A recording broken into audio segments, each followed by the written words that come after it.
Hello students, welcome आप सबका। मैं हूं Asif Iqbal, physics coach, lamplighter career institute. और आज का पेपर आप लोग देख करके आ चुके होंगे। आज का पेपर फिजिक्स का काफ़ी आसान है और अच्छा भी है।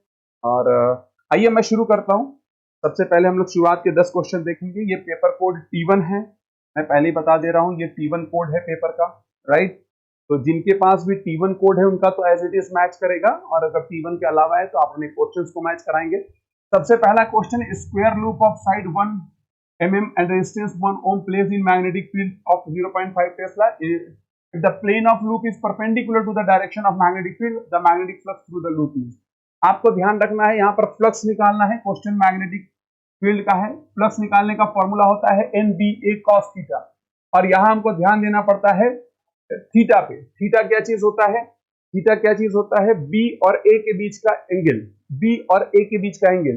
तो यहां पर जब कॉइल का जो लूप है perpendicular to the direction of magnetic field है, मैग्नेटिक फील्ड है उसके परपेंडिकुलर अगर लूप रखा हुआ है तो ये थीटा 0 डिग्री होगा।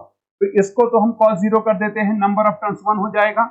B की वैल्यू 0.5 है, एरिया कितना हमारा 1 मीटर है, और ये स्क्वायर लूप है तो 1 स्क्वायर 1 हो जाएगा, cos थीटा 1 हो जाएगा। अल्टीमेटली ये 0.5 वेबर आ जाएगा, यानी इसका पहला वाला आंसर सही है, राइट। आगे बढ़ते हैं दूसरे क्वेश्चन की तरफ। ये मैग्नेटिक फील्ड का दूसरा क्वेश्चन है। Spherical ball is dropped in a column of a highly viscous liquid, the curve in the graph shown which represent the speed of the ball with as function of time. आपको पता है कि जो speed है वो क्या हो जाती है? Terminal velocity. आपको याद होगा कि अगर किसी विस्कस फ्लूइड में बॉडी गिराया जाता है, थोड़ी देर बाद एक कांस्टेंट वेलोसिटी हासिल कर लेती है, उसको हम उसको हम टर्मिनल वेलोसिटी कहते हैं। उसको हम टर्मिनल वेलोसिटी कहते हैं, यानी वेलोसिटी थोड़ी समय के बाद कांस्टेंट होने वाली है। तो वेलोसिटी पहले बढ़ेगी और फिर कांस्टेंट हो जाएगी। ये ग्राफ जाएगा ऑप्शन बी, मतलब ग्राफ बी ऑप्शन 1, राइट। तो ये दूसरा क्वेश्चन हुआ। अगले क्वेश्चन की तरफ बढ़ते हैं भाई और बहनों, ध्यान दीजिएगा। बहुत आसान आसान क्वेश्चन आए हैं इस बार, पेपर बहुत ही आसान आया है।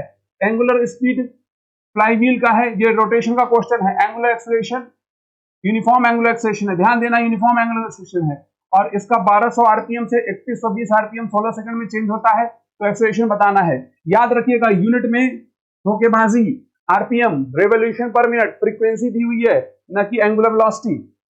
आपका एंगुलर वेलोसिटी क्या होगा?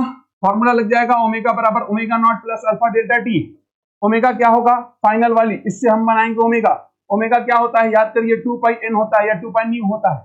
ये फ्रीक्वेंसी दे रखी है क्योंकि आरपीएम लिखा हुआ रेवोल्यूशन पर मिनट, तो यहां पर 2 पाई न्यू, न्यू कितना हो जाएगा? 3120 2 पाई न्यू, 2 पाई न्यू है, और इसको आरपीएम को हम हर्ट्ज में भी बदलेंगे, तो 1/60 का मल्टीप्लाई करेंगे। उसी प्रकार से 2 पाई 1200 इसका मल्टीप्लाई करेंगे, 1/60 इसको भी करेंगे, प्लस में अल्फा इनटू में डेल्टा टी आ जाएगा।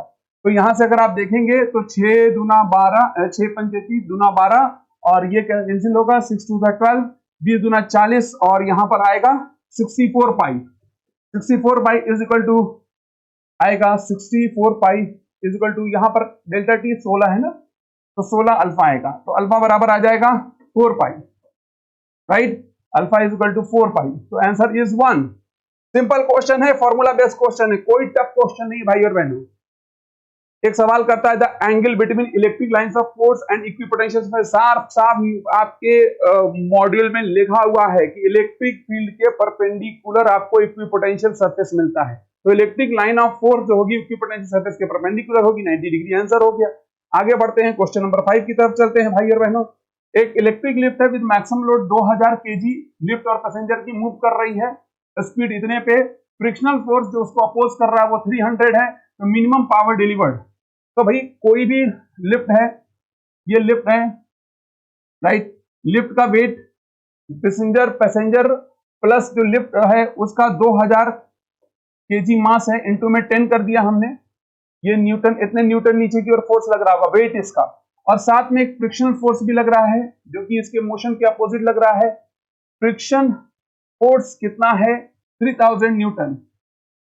यानी इसके इस लिफ्ट के मोटर में, इस लिफ्ट के मोटर को एक तो वेट से लड़ना है और दूसरा इस फ्रिक्शन के अपोज से लड़ना है।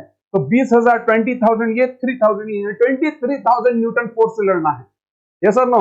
तो कहता है मिनिमम पावर बताइए। पावर का फॉर्मूला क्या हो जाएगा? एफ बी हो जाएगा। एफ बी cos 0 हो सकता है। एफ क्या है? 23,000 मल्टीप्लाइड बाई 1.5। आप इसको मल्टीप्लाई करोगे 34500 आंसर आ जाएगा आपका, राइट।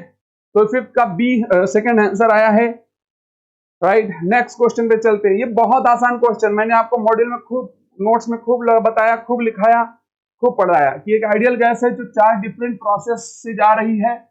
यहां पर एक्सपेंशन हो रहा है और एक्सपेंशन में ये आइसोबैरिक है। क्यों? प्रेशर कांस्टेंट है। आइसोकोरिक है, वॉल्यूम कांस्टेंट है। बचा 2 और 3। अगर आइसोथर्मल होगा और एडियाबैटिक होगा तो एडियाबैटिक का स्लोप ज्यादा होता है और आइडियाबैटिक आइसोथर्मल का कम होता है। ये दूसरे नंबर का ग्राफ है उसका स्लोप और तीसरे नंबर का ग्राफ का स्लोप, तीसरे नंबर के ग्राफ का स्लोप और दूसरे नंबर के ग्राफ का स्लोप। तो आप समझ सकते हैं कि किसका स्लोप ज्यादा आ रहा है। ये एक्सपेंशन है दोनों का, ये है स्लोप, ये है स्लोप, राइट। तो स्लोप 2 नंबर का ज्यादा आ गया है।